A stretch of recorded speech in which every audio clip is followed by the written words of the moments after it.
Сәлем достар, бүгін біз печенье қарапайым печенье дайындайтын боламыз. Ол үшін бізге 100 грамм қант және 250 грамм ұн және 170 грамм сары май керек болады. Ыдысымызға ең бірінші сары майымызды саламыз. Осындай шұңғыл ыдысқа. Ол бөлме температурасында болу керек, және мен қантымды қосамын.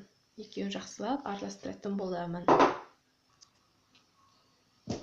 Міне осындай смеска болу керек. Екеуін араластырдым сары май мен қантты қасықтың көмегімен.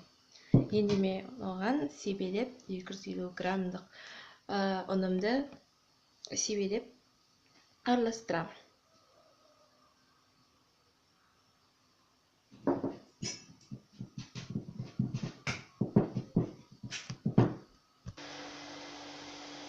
Мінекей бізде осындай ұнмен аунатып өйстіп алдым доскаға.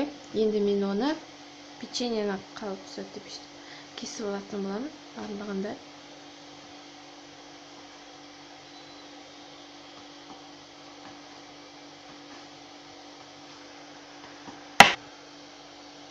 Енді торалғандарды мен ыдысыма салып аламын.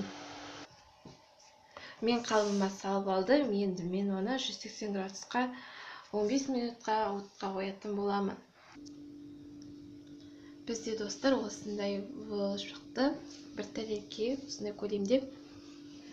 Сіздер де жасап көріңіздер. Астарыңыз сәнді болсын.